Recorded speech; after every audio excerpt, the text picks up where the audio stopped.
Assalamualaikum warahmatullahi wabarakatuh. Perkenalkan, saya Rahma Aulia dengan NIM 23051070303. Di sini saya akan membahas mengenai materi perencanaan dan desain pembelajaran.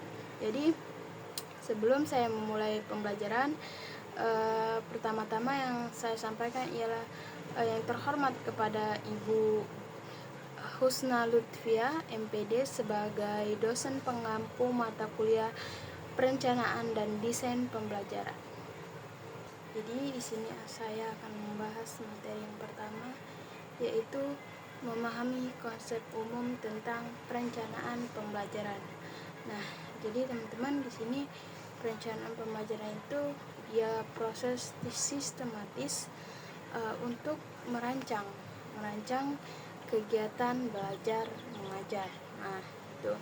Jadi agar tujuan pembelajaran itu bisa tercapai secara efektif dan efisien. Jadi perencanaan ini mencakup penentuan tujuan, materi, metode, media, dan evaluasi pembelajaran. Tuh. Selanjutnya itu materi yang kedua, yaitu konsep desain pembelajaran.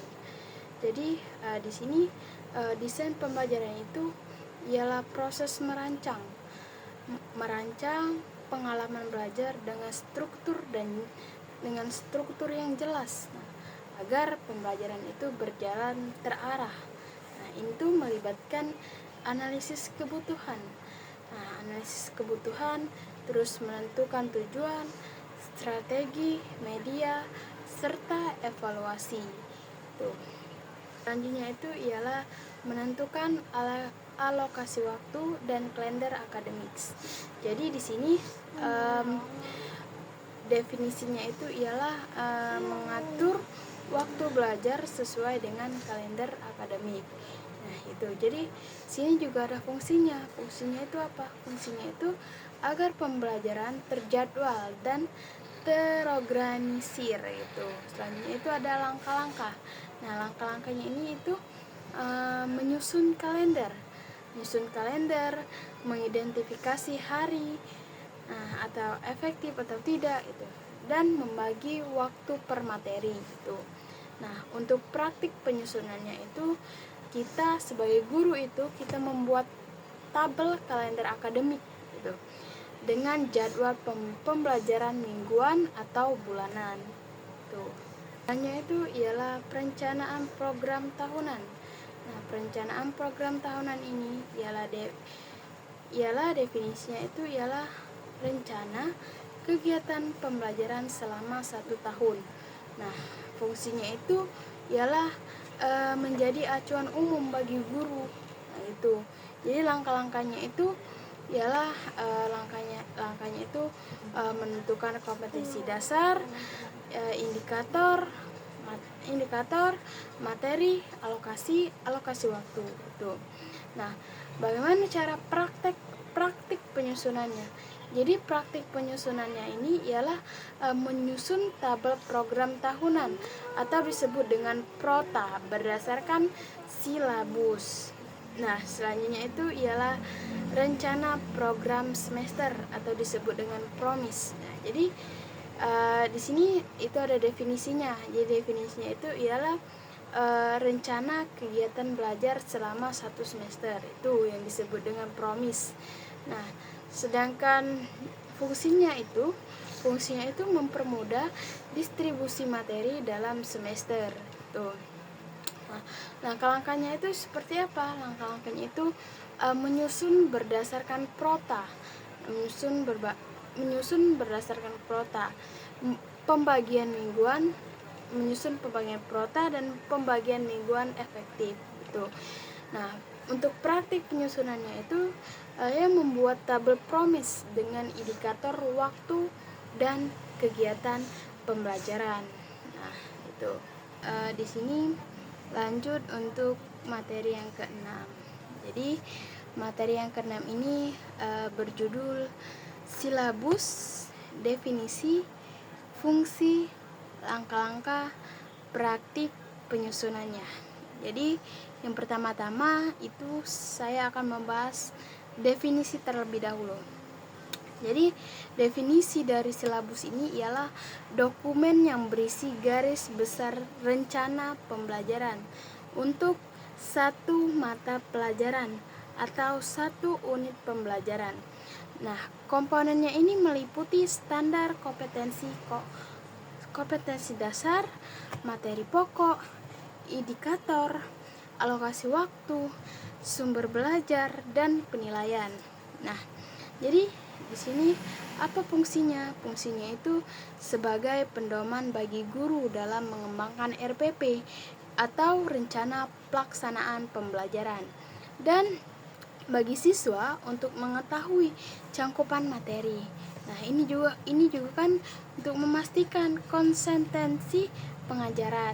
Nah, jadi langkah-langkah selanjutnya itu kita masuk ke langkah-langkah. Jadi langkah-langkahnya itu mengacu pada standar isi, identifikasi KD.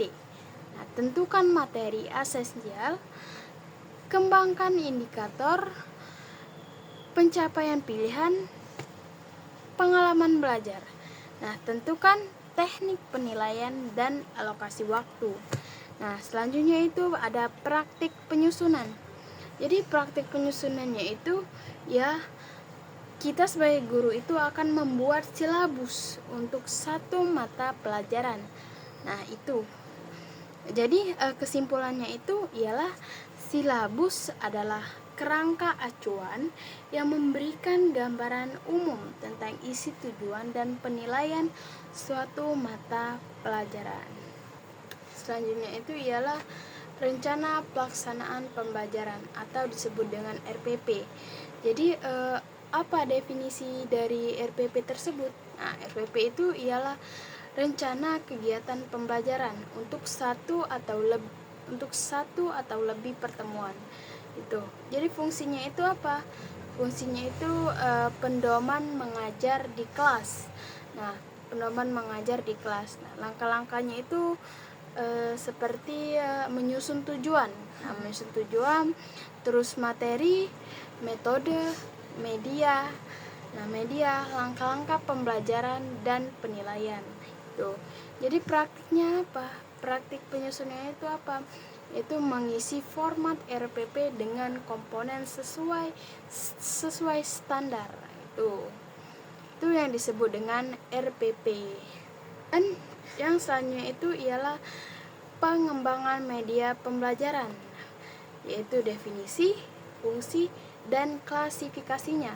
Nah, jadi di sini definisinya itu ialah segala alat yang digunakan untuk menyampaikan materi pembelajaran. Nah, jadi itu tuh adalah segala alat untuk menyampaikan materi pembelajaran gitu. Jadi sini ada fungsinya. Fungsinya itu apa?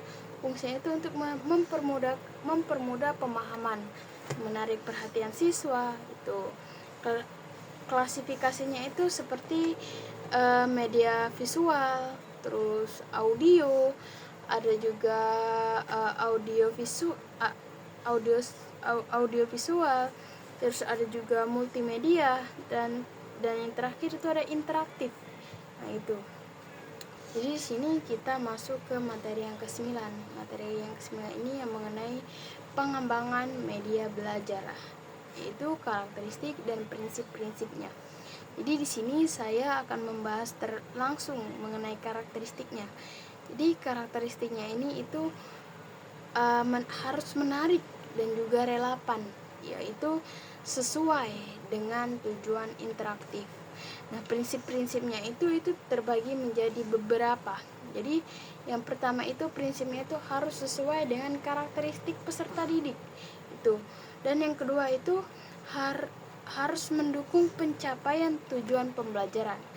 Dan yang ketiga itu mudah digunakan dan diperoleh. Keempat itu menarik dan mendorong partisipasi aktif itu. Dan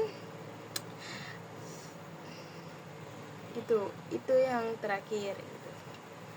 Jadi selanjutnya itu ada model-model desain pembelajaran. Jadi model-model desain pembelajaran ini ada berbagai pendekatan dalam merancang proses pembelajaran. Itu contohnya itu seperti yang model camp. Nah, model camp ini kan ialah terpadu dan fleksibel. Nah, gitu. Nah, kita bisa memperhatikan semua komponen belajar itu model camp. Sedangkan model Banetti itu fokus pada analisis kebutuhan sistem. Nah, model ini dibahas lebih detail di detail itu.